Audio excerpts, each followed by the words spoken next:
Los credos y las confesiones vamos a estar viendo esta semana y la próxima. Así que vamos a estar viendo, no vamos a enfocarnos mucho en los credos, pero sí quise mencionar, porque en las definiciones creo que es importante entender por qué es que nosotros tenemos el aspecto de lo que son las confesiones. Por ejemplo, si entramos con este aspecto de entender lo que es una confesión es una declaración de fe más completa que busca explicar y defender sistemáticamente las doctrinas claves derivadas de la Escritura. Así que hay unas doctrinas claves que las sacamos de la Escritura, y una confesión de fe es una declaración de fe más completa, más robusta, y por lo general es más larga y entra en más detalles sobre varios temas teológicos. La Confesión Bautista de 1689 es un ejemplo destacado, abarcando áreas como la doctrina de la Escritura, Dios, la creación y el pecado, Cristo, la salvación, la Iglesia y los últimos tiempos. Así que cuando hablamos de confesión, es una confesión. Ahora, cuando hablamos de credo, los credos, que hay varios, un credo, por otro lado, es una declaración más concisa que resume las creencias esenciales y puede funcionar casi como un límite credal que delinea lo que se considera doctrina ortodoxa. Por ejemplo, el credo niceno y el credo de los apóstoles son ejemplos conocidos que expresan de manera sucinta las creencias cristianas fundamentales sobre el Dios Trino, la persona y obra de Cristo, la Iglesia y más. ¿Usted se acuerda que el domingo yo había dado una aclaración? ¿Se acuerda de que porque el domingo habíamos leído el credo niceno? Entonces está esa parte donde dice, ¿verdad?, que nosotros somos parte de la Iglesia católica apostólica. Y habían visitas que dijeron, ¿a dónde nos metimos nosotros? Me imagino yo, no me dijeron nada. Pero usted se acuerda que yo di una aclaración de que la palabra católica es una palabra que en su significado es universal. Así que por eso es que es importante entender las palabras y definirlas dentro de su contexto. Bueno, vimos entonces lo que es una confesión, vimos lo que es un credo. Entonces ahora lo que quisiera hacer es lo siguiente: quiero tratar diferentes razones de por qué son importantes tener estas confesiones, estos credos. Eso es lo que yo quiero contestar, porque antes de entrar en nuestra propia confesión, yo creo que usted debe de tomar la ventaja de pensar, hermano, si nosotros lo que necesitamos es la Biblia, ¿por qué hay una confesión? Si nosotros nos regimos por la palabra de Dios, el único material infalible, ¿por qué tener credo? ¿Por qué tener confesiones si nosotros tenemos una Biblia? Muy buena pregunta. Y la contestamos porque el punto número 1 dice que sirven como un resumen del entendimiento doctrinal de la Iglesia basado en la Biblia, promoviendo la unidad y evitando la deriva doctrinal. Como instruye la Biblia, debe haber unidad en la fe, según Efesios 4, de 3 al 6, versículo 13. Así que cuando nosotros estamos hablando por qué tener una confesión, por qué tenemos credos, es porque nos enseña que es un resumen de nuestro entendimiento doctrinal. Número 2, proporcionan un estándar para determinar qué doctrinas son esenciales y cuáles no lo son, ayudando a mantener la pureza de la enseñanza de la Iglesia. 1 Timoteo 6, 3 al 5 y Tito 1 al 9. Proporcionar este estándar es importante. Miren, el mundo de hoy, cuando fui a Puerto Rico, a la iglesia donde mi papá es pastor, obviamente es una iglesia pentecostal, clásica. Sí creen en las lenguas, sí creen en las mujeres ejerciendo, ¿verdad?, posición de autoridad. Pero entendemos que hay unas doctrinas que no son esenciales. Hay unas doctrinas que son cardinales. Por ejemplo, si usted niega la Trinidad, usted va al infierno. Si Jesucristo es el Señor, usted muere en sus pecados. Ahora, puede ser de que nosotros vayamos a diferir en aspectos, por ejemplo, de que las lenguas, yo diría como un cesacionista, las lenguas, como lo vemos en la Escritura, no son para el día de hoy. El Espíritu Santo no le está facilitando a las personas como un patrón normal, aclaro, de que una persona de momento rompa a hablar en griego, en coreano, en ruso. Eso no está pasando porque Dios se ha encargado aún ministerios como donde nos estamos reuniendo aquí en Wycliffe, que se encargan en su prioridad de que la palabra pueda ser traducida y ser llevada a personas que no conocen al Señor y su palabra. Entonces, cuando tenemos una confesión y un credo, nosotros entonces podemos ver cuáles son las doctrinas esenciales y cuáles no. Una persona puede ser cristiana y pensar que una mujer puede ser pastora. Aunque la pastora no existe en la Biblia, jamás lo va a existir, pero una persona en esa categoría puede cometer el error de pensar, sí se puede. El error no es herejía, pero toda herejía tiene error.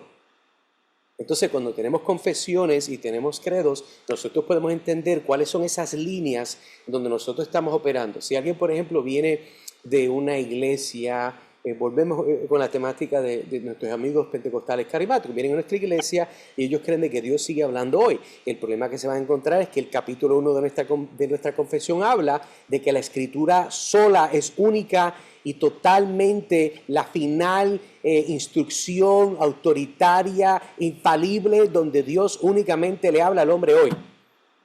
Entonces, una persona que quisiera tal vez ser parte de esta iglesia, tiene que entender que esta iglesia no se cree en revelaciones extemporáneas. No se cree, ¿verdad?, en palabras proféticas que a usted le salió en la noche, después de que comió muchos taquitos con mucho pique, y usted pensó que Dios le habló. Hermano Guido. Perdón, Indira. Pastor, bueno, yo tenía una leve idea de que el credo y las confesiones eran para reafirmar en lo que uno creía y en lo que confesaba. Correcto. Y dentro de eso, nosotros también podemos ver que afirma lo que creemos, pero también está delineando lo que nosotros no creemos. Delineamos lo que es esencial, pero también estamos delineando lo que no es esencial. Y yo creo que es importante que lo veamos de esa perspectiva también. Génesis o Julián. Sí, yo volviendo a que necesitamos saber las palabras, el significado de las palabras para no cometer errores. ¿Qué significa niceno? De Nicea. Niceno es de Nicea. Por ejemplo, si usted es de Colombia, usted es un colombiano. Si usted es de Puerto Rico, usted es puertorriqueño. Y el credo niceno es porque viene de Nicea. Ok, perfecto, muchas gracias. En Turquía, ¿verdad? Norte de Turquía, dice el hermano Leste. Así que esa es prácticamente lo que estamos hablando de una localidad. Bueno, continuamos entonces, vemos el próximo punto, número 3. Porque eso es importante, es tener confesiones y credos, permiten que la iglesia articule claramente sus creencias, facilitando identificar y rechazar enseñanzas falsas. No solamente identificar, pero es rechazar. Si usted identifica, pero no rechaza, pues usted está mal, porque igual va a cometer el error de aceptar algo que no debe aceptar. Y eso es muy importante, porque la falsa enseñanza, las palabras no sanas, que es una enseñanza que no es bíblica, causa problemas a su alma y su vida espiritual. 4. Permiten que la iglesia transmita doctrina sólida de generación en generación, cumpliendo el mandato de enseñar e instruir a otros en la verdad. Es otra razón por la cual nosotros tenemos confesiones y credos. Continuamos entonces. Número 5. Las confesiones y los credos sirven como un testimonio público de las creencias de la iglesia, tanto para quienes están dentro como para quienes están fuera. Una persona puede llegar a nuestra iglesia y tal vez todo le gustó, el servicio, nuestra liturgia, ¿verdad? Gloria a Dios, el mensaje, pues Dios le ministró, qué bueno, pero ellos tal vez tienen una idea superficial de lo que es lo que nosotros creemos. Entonces nosotros le damos una copia de nuestra confesión para que en 32 capítulos pueda entender lo que nosotros creemos en todas las categorías sistematizadas que tiene la confesión. Eso es muy importante. También entendemos, déjame decir una nota aquí, tengo una más, ok, antes de llegar a las 6. Mire, las confesiones y los credos son documentos que han sido atacados y no derivados. O sea, toda confesión, aún la nuestra, la confesión de fe bautista de Londres Beach 689, este documento le han dado duro. El documento existe porque ha sufrido los desgastes del tiempo, de los ataques de los herejes. Y recuerde que el documento solamente puede resistir eso porque su contenido no proviene de hombres, sino proviene de Dios. Es una sistematización de la palabra de Dios. Y por eso es que estos documentos, gracias a Dios, existen y los tenemos como referencia. 6. Los credos y las confesiones promueven la responsabilidad entre los líderes de la iglesia, asegurando que se adhieran a los estándares doctrinales acordados. En otras palabras, una unidad teológica. Cuando nosotros tenemos una confesión y usted dice, bueno, hermano, yo no he estudiado mucho la escatología, ¿verdad? La doctrina de las cosas por venir. Pero si tenemos un documento de la iglesia, aunque usted todavía no entienda todas las posiciones, pero tiene una posición donde usted puede indagar. Y dicho sea de paso, nuestra confesión no habla específicamente si usted es postmilenial, amilenial, si usted es dispensacionalista, si usted es pretribucionalista, de la tribulación. O sea, hay todas esas posiciones. Nuestra confesión no las habla dogmáticamente porque donde la Biblia no da una total claridad, usted no puede inventarse y decir esta es la única verdad. Eso lo hacen las sectas, eso lo hacen los testigos de Jehová, eso lo hacen los mormones, eso lo hacen los católicos romanos. Entonces es importante entender que promueve una responsabilidad, una unidad teológica, y eso es muy importante. Último, haciendo un recuento aquí, si bien los credos y confesiones no son infalibles, porque no lo son, ni iguales a la Escritura, porque no es la Escritura, los bautistas reformados lo ven como herramientas valiosas para preservar y propagar la fe, una vez entregada a los santos, como vemos en Judas 1:3. Así que creo que es bueno, antes de entrar en lo que es la confesión, entender esos puntos. O sea, nosotros no estamos haciendo algo aquí porque somos gente vieja, aburrida, y vamos a estar cargando con documentos que no sirven para nada porque somos tradicionalistas y queremos pues seguir haciendo lo que otros lo hacen. Hermano, eso lo hacen las sectas. Yo le estoy dando razones por qué nosotros tenemos un documento, una confesión de fe que nos ayuda y nos une teológicamente y nos guarda de las herejías. Así que hay una razón muy sabia. Pasemos entonces ahora, vamos a ver ahora la Confesión de Fe Bautista de 1689. Solamente vamos a ver el capítulo 1 al capítulo 10. La semana que viene seguimos capítulo 11 al capítulo 32. Pues le estaba diciendo, no voy a ser muy extenso, pero sí vamos a estar cubriendo ciertos aspectos. Y si tiene su Biblia, manténgala con usted porque vamos a estar viendo ciertos versículos que van a ser de mucha ayuda. Bueno, vamos a ver entonces de las Sagradas Escrituras capítulo 1 y capítulo 2. Entonces, cuando nosotros vemos cuál es la importancia de nosotros entender y tener claridad de este aspecto, y yo le diría, no sé si alguien quiere decirnos o tiene una opinión, note aquí, mire, la importancia de por qué nosotros tenemos estos capítulos. Establece la autoridad. Establece, ¿cuál es la segunda palabra? Suficiencia. ¿Pero de qué? De las Escrituras. ¿Cómo qué? Como la base de la fe y la práctica. Esto es muy importante, porque como cristianos nosotros entendemos que la única autoridad que está en el mundo es la palabra de Dios. Usted se acuerda cuando estudiamos sola Escritura, por la palabra de Dios únicamente. Entonces, cuando nosotros entendemos que solo por la palabra, usted tiene esos dos capítulos que, de nuevo, no voy en muchos detalles, yo puedo mandar una versión digital, creo que el hermano una vez, Jorge me mandó una copia, que voy a buscar y la voy a poner en nuestro chat de la clase de membresía. Le voy a dar una versión más, la más que han creado, que creo que está espectacular. Hermano Guido, adelante. Si no la consigue, yo la tengo. Muy bien. Si la tienes, ponla en el grupo de membresía, compártela, por favor. Ok. La que tienes es la que había hecho Jorge. Bueno, tengo esta. Esa misma es. Si la tienes digital, esa es la misma que yo iba a compartir, que ha sido revisada, hicieron muy buen trabajo con ese documento. Entonces, cuando usted ve y abre ese documento, el hermano Guido está a punto de ponerlo en el chat para que todos ustedes tengan una copia. Gracias por facilitarme eso, hermano Guido. Es importante entender que en este capítulo 1 y 2 se está hablando de las Sagradas Escrituras. Y usted puede en ese capítulo, de una forma muy clara y muy sencilla, entender y ver la necesidad por la cual nosotros establecemos que la autoridad total y la suficiencia de Dios manifestada está en las Escrituras. Y esa palabra es la base de nuestra fe y práctica. entienda bien, la base, la zapata de todo lo que nosotros creemos y practicamos está en la palabra de Dios. Eso es muy importante recordarlo. Una de las citas que hace el capítulo 1, párrafo 6, una cita muy corta, el consejo de Dios está expresamente expuesto o necesariamente contenido en las Sagradas Escrituras. Eso es muy importante entenderlo. ¿Alguien que me pueda leer 2 de Timoteo 3, 16 al 17? Yo ya la tengo, estaba listo. Adelante.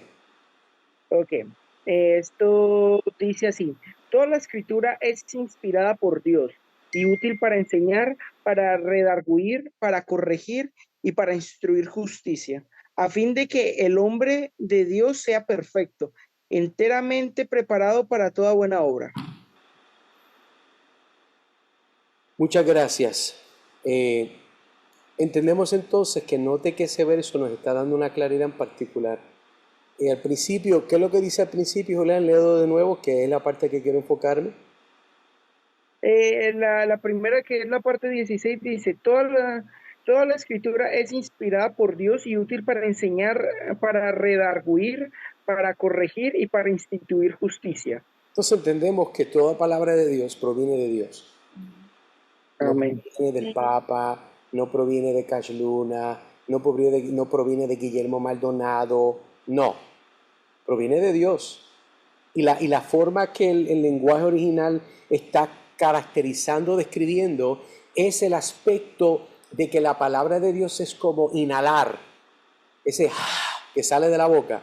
La palabra de Dios fue sacada de esa forma, puesta por el Espíritu Santo en los escritores, y ellos manifestaron las palabras de Dios.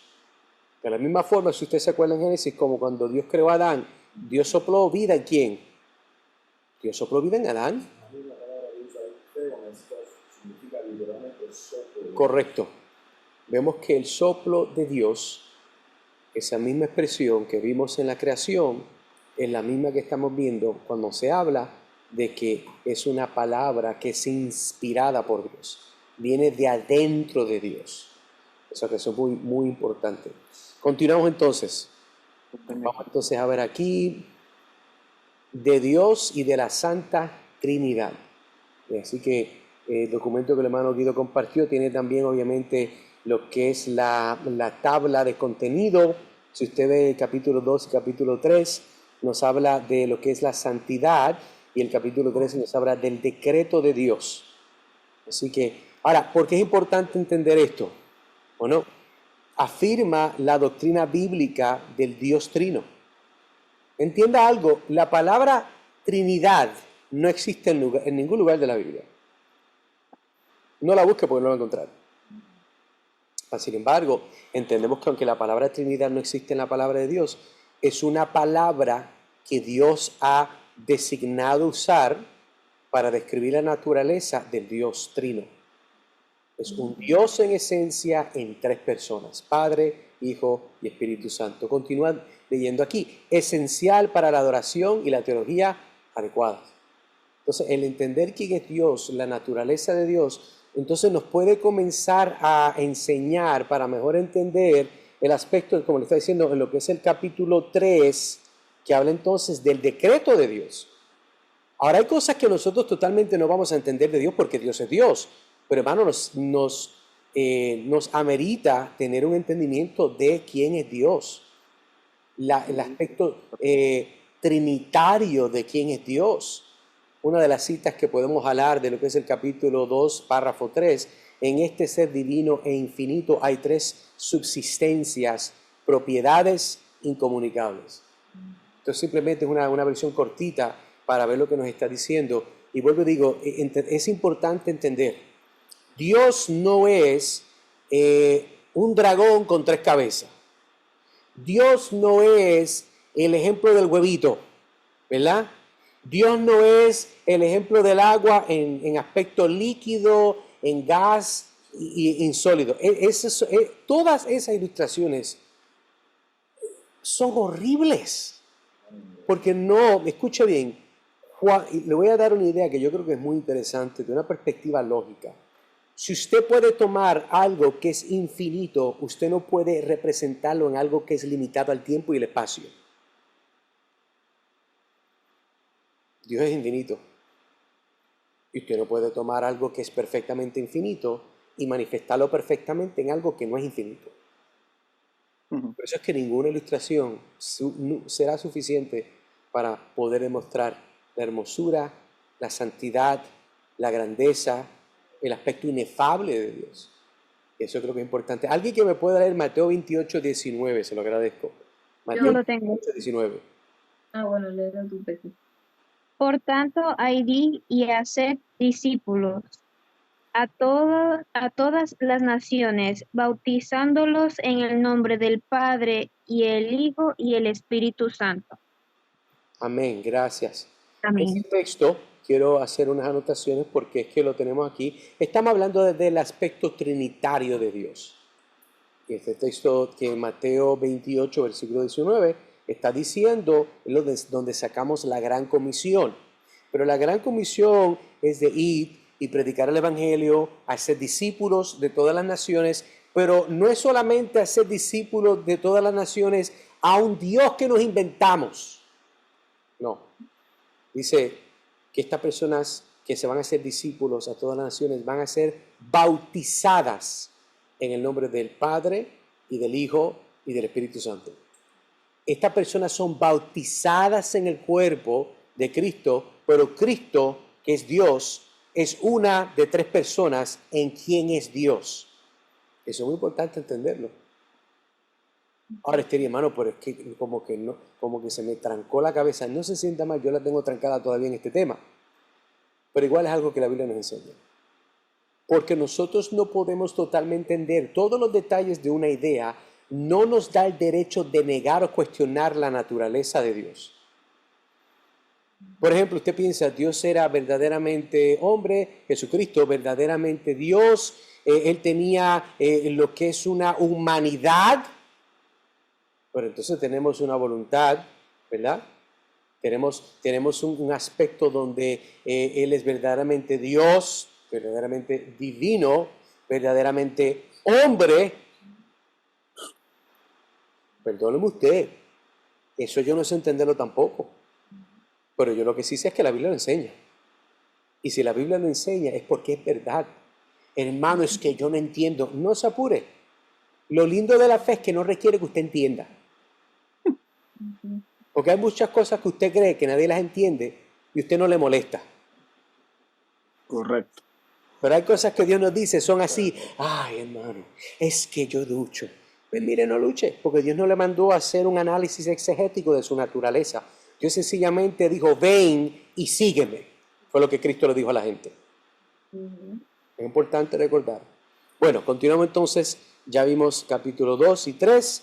Continuamos viendo decreto de Dios y de la creación. Vamos entonces aquí viendo que el capítulo del 4 al 6 tenemos esta información que es de mucha ayuda. El capítulo 4 de la creación, capítulo 5 es de la divina providencia, tremendo capítulo. Capítulo 6 de la caída del hombre, del pecado y su castigo.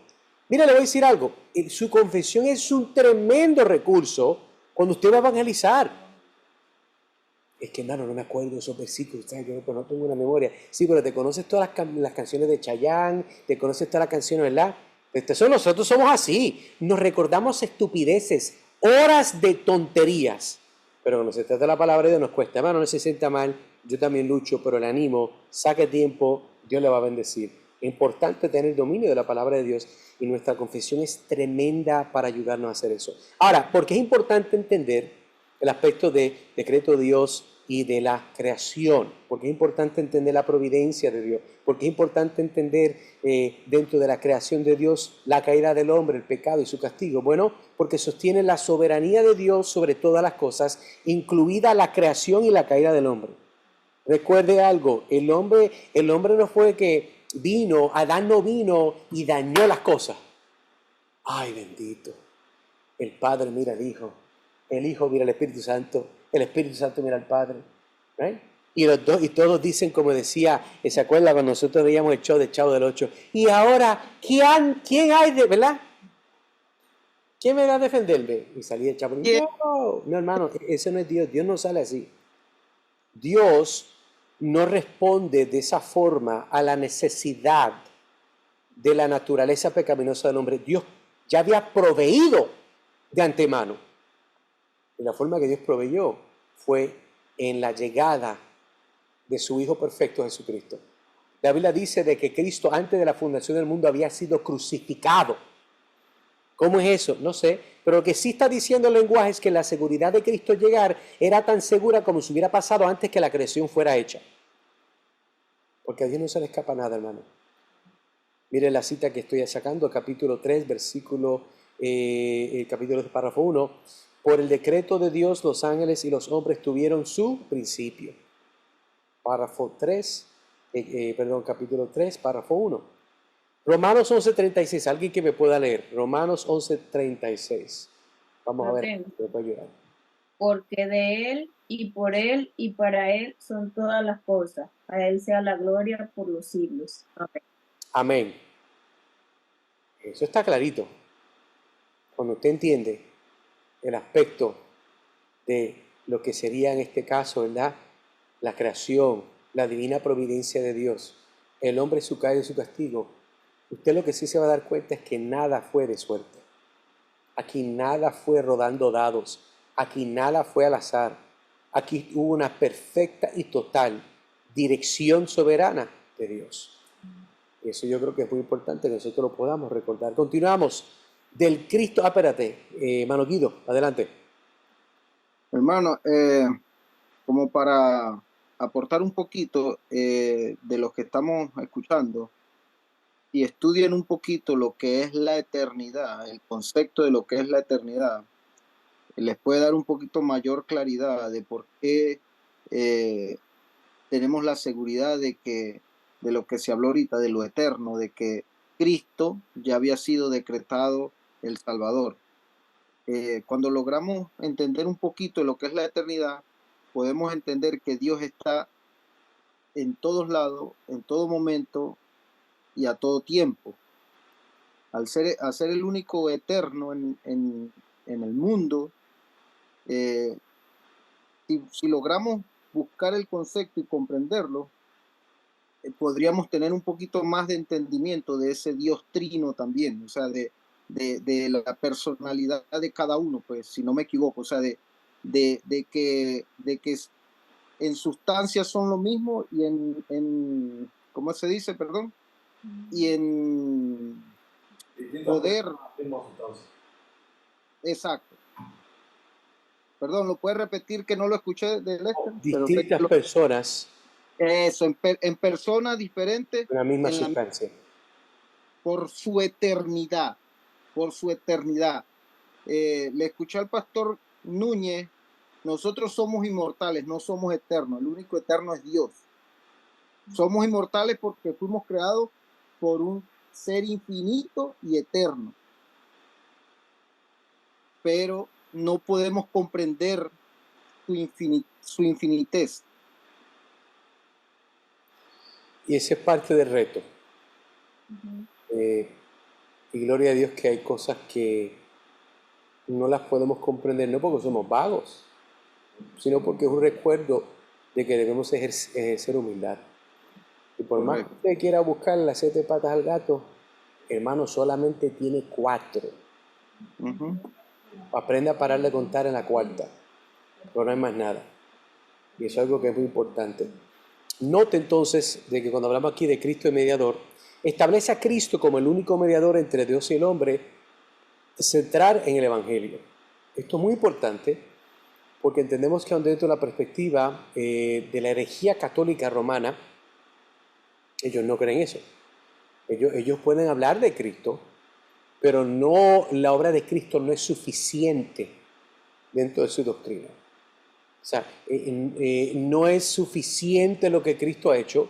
El hombre entonces tiene que añadir, aunque sea un poquito, pero ese poquito es una blasfemia porque nadie puede de una forma poquita aportar perfecta aportación, la cual Cristo totalmente hizo solo. Por eso es importante entender de que Cristo es el perfecto mediador. Sacando una cita aquí, el Hijo de Dios y los ángeles y hombres elegidos son 2 naturalezas distintas. Si vemos aquí el aspecto de lo que está mencionando, usted puede leerlo. Adelante, Margarita o Elías. Pastor, una pregunta, perdón que lo interrumpa. No, adelante. Estoy siguiendo también el libro, que nosotros lo tenemos. Entonces, los otros puntos, ¿por qué se los saltó? ¿O eso lo resumió en el punto anterior? Los puntos, explícame, cuando hablas de puntos, ¿hablando de los párrafos o particularmente? O sea, el cuarto seguiría de la creación, después de la divina providencia. Sí, actualmente lo que estoy haciendo es, como yo no voy a tener todo el tiempo, yo sencillamente, que tú sabes cuando tú vas va a dar una buena ilustración, que me está dando hambre y me vino a la mente. O sea, cuando tú vas al mall, Ajá. pasas por los chinitos, y los chinitos te dan un sample del pollito. Ellos no te dan el plato, pero te dan una prueba del pollito. Y quieres que comas el pollito para que compres todo. Y lo que quiero darte es una prueba introductoria de los capítulos. La semana que viene voy a estar sacando cosas más específicas que creo que son importantes y explicar un poquito más con más profundidad aspectos que creo que son tal vez más controversiales, como una forma de ayudarles, de entrenarles a pensar. Y lo que yo quiero convencerlos a ustedes, sobre todas las cosas, que la confesión es una tremenda herramienta para lidiar con doctrina. Hay gente que no la usa porque no le ven el valor. Y hay personas, es como, y le voy a decir más, aquí no es tirando piedra porque la casa nuestra es de cristal también, pero a veces no usamos ni la Biblia porque no le vemos el valor. ¿Cuánto más una confesión? Y yo lo puedo decir con experiencia propia, de que nuestra confesión, la cual en un futuro vamos a de nuevo dar unas clases de la confesión de fe, que créame, son de mucha bendición, porque hay una teología ahí ridículamente hermosa, inefable, una cosa que la hemos pasado. Nosotros hemos cubierto nuestra confesión de fe como 2 veces en todo el tiempo que hemos existido, ¿verdad? Como grupo que nos hemos reunido antes de ser una iglesia. Y creo que es importante que nosotros veamos estas ideas de cerca. ¿Por qué? Porque esta es la forma que Dios se ha revelado a nosotros en diferentes categorías, diferentes temas. Así que en esta vez el punto que hace es válido, Margarita, pero no estoy en esta vez yendo en todos los puntos, sino que voy a estar abordando la semana que viene más en detalle en algunos puntos particulares que he aprendido que son de mucha necesidad, porque son los puntos débiles que a veces dentro de nuestra cultura latina como que necesitamos más claridad. Puede ser que sea aplicable para todos, puede ser que sea aplicable para algunos, pero vamos a estar cubriendo eso. ¿Alguien que me puede leer 1 Timoteo 2.5? 1 Timoteo 2.5. Lo tengo, pastor. Perfecto. 1 Timoteo 2.5. Porque hay un solo Dios y un solo mediador entre Dios y los hombres, Jesucristo hombre. Yo voy a tener que comprar una... Usted ha visto que cuando tienen los juegos de fútbol americano tienen un blimp, que es que es como un globo grande. ¿Tú lo has visto? Que parece una bola de fútbol. Correcto. Yo tengo que buscar la forma de que Dios me conecte con unos millonarios para rentar uno, volarlo sobre el Vaticano y poner ese verso bíblico. A ver si el Papa lo puede ver. Yo tengo que ponerme de acuerdo para que le hayan puesto espejuelos nuevos con prescripción nueva, para que él pueda ver la ventana del bendito lugar y vea ese verso y esperando que Dios le abra el entendimiento. Adelante, Guido. Hermano, eso no le sucede solamente a usted, eso por lo menos a mí me sucede enormemente, pero he comprendido y he tratado de meter en mi mente que el Espíritu Santo le da entendimiento a quien Él quiere y a quien no quiere no le da entendimiento. Mire, para mí, ya en estos momentos no hay cosa sumamente más importante que tratar de memorizar lo más que pueda la Biblia. Me ayuda a ver hasta las estupideces que digo cuando estoy trabajando. Las estúpidas noticias que estoy escuchando, yo digo, Dios mío, pero ¿por qué la gente no lee la Biblia? Eso es cierto. Pero bendito Guido, yo que soy un hombre de poca fe, pues me pongo mis imaginaciones raras en la mente mía de un párvulo a pensar, ¿será posible? Será posible, Señor, pero tienes razón. Pero de todas formas, lo que quería resaltar es que ese verso es claro. El verso es claro y está diciendo que solamente Cristo es el mediador. Amén. Está claro, pero el mundo no solamente no quiere escuchar, no puede escuchar, porque están muertos en sus delitos y pecados. Continuamos. Vemos entonces del libre albedrío y del llamamiento eficaz. Me da gracia porque cuando hablamos de libre albedrío, esto es un tema de mucha controversia. No, que el hombre es libre para escoger o negar a Dios. Mire, hermano, volvemos a lo mismo. Yo sé que la gente dice eso y a veces con muchos textos bonitos de Juan 6 y muchas cositas, ¿verdad? Que son así, y de Juan 10. Pero entienda algo, Dios no regenera al hombre para que el hombre niegue a Dios. Dios regenera al hombre para que el hombre pueda ejercer la voluntad propia de una nueva naturaleza para poder amar a Dios. Las personas que no entienden eso van a estar luchando toda la vida con un problema y es este. Si el hombre legítimamente tiene libre albedrío, significa que Dios no es sumamente, totalmente soberano para ejercer sus decretos y voluntades sobre el hombre. No lo puede tener de dos formas. No lo puede tener de dos formas. O Dios es soberano o no lo es. Y le voy a decir más a nuestros queridos amigos, y puede ser hermanos en Cristo, porque esto no lo va a mandar al infierno. Doy una aclaración. Esto no es una doctrina primaria. Esto es una doctrina secundaria. Pero tiene efectos poderosos. Toda la gente arminiana que cree, ¿verdad?, que ellos aceptaron a Cristo, y yo entiendo cuando ellos dicen eso, ¿qué se refiere? De que, ¿verdad?, ellos fueron, ¿verdad?, los que buscaron a Dios, y usted entiende lo que estoy diciendo. Pero algo que es bien peculiar de cada una de estas personas es que aunque ellos están declarando de que Dios no es totalmente soberano, eso es lo que están diciendo, que el hombre tiene la habilidad de decidir, no estoy diciendo que el hombre no la tiene, pero note que cada vez que estos amiguitos, estos hermanos en Cristo, todos oran como que Dios es soberano. Nadie ora una oración arminiana, nadie. Nadie dice, Señor, que te escoja, Señor, que te ame, Señor, que, mira, Señor, mira a mi hijo, Señor, que pare de rechazarte, Señor. No. Nadie ora así.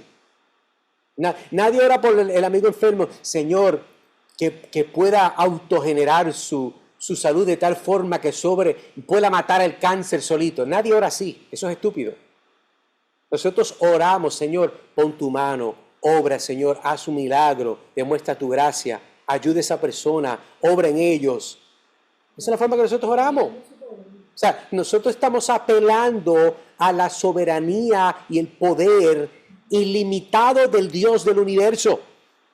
Amén. Podemos orar así, pero después nos ponemos un poquito chabacanos. No, pero no, porque es que Dios no elige la gente. Dios no te forza. Es cierto, Dios no te forza, pero cuando Dios te salva, Dios no te tiene que forzar que lo siga, porque tienes una naturaleza que es libre del pecado, y lo que tú pensaste que era libre albedrío no era libre porque eras esclavo de la maldición, de injusticia. Cuando Dios te salva, eres esclavo de justicia. Tienes un nuevo corazón. Eso no es esclavo. Entonces, ese es el problema. Por ejemplo, doy otro ejemplo. Si usted lo mete en una celda de una cárcel de máxima seguridad, yo puedo decirte, pues no te molestes. Está bien, no estás a donde estabas antes, pero eres libre. Mire qué estupidez decirle a una persona que va a estar 20 años en una cajita. Tú eres libre, tú puedes, mira, tienes como 200 pies para moverte, ¿verdad? Pies cuadrados, puedes moverte 3 pasitos para la derecha, 3 pasitos para la izquierda, tú eres libre, no te quejes. ¿Ve qué estúpido es eso, hermano? Es lo mismo con el pecado. El que me diga a mí, no, yo soy libre para hacer lo que quiera, ese cuento no te lo cree nadie. Si fueras libre, podrías parar de pecar, podrías seguir a Cristo. A mí me gustaría agregar. ¿Ah? A mí me gustaría agregar que eso es algo que yo intenté hacerle entender a una amiga, que eres esclavo de la mentira, eres esclavo de tu pecado, eres esclavo de tu dinero, eres esclavo de los falsos dioses que te pusiste tú misma encima. Eso es correcto. Pero recuerda, volvemos a la razón que nosotros cuando hablamos con gente que no entiende, ejercemos amor, caridad, paciencia. Es porque un muerto, por más que tú le describas el atardecer, nunca verá el sol. Amén. Me la voy a tatuar. ¿Ve? Esa es la parte que hay que recordar cuando estamos hablando con estas personas. Bueno, vamos a dejarlo hasta ahí esta noche. La próxima semana volvemos en la confesión, vamos a abundar un poquito más. Usualmente, y voy a sacar ciertos aspectos controversiales que creo que le van a ayudar a usted a aprender a usar su confesión. Porque usted va a hablar con personas que le van a salir con unas cositas locas. ¡Ay, que tú crees de esto! Y miren los niños. Los niños cuando mueren van al cielo o al infierno. Porque los niños no han pecado. Usted tiene que entender lo que dice la Biblia. Usted tiene que entender lo que dice su confesión. Y recuerde, la confesión no es algo mágico. La confesión sencillamente le está apuntando a su Biblia en un orden sistematizado. Eso es lo único que es una confesión. No es nada especial, no es nada, ¿verdad?, que vamos a reverenciar. No. Es simplemente un documento que ha sistematizado entendimientos y doctrinas de la palabra de Dios.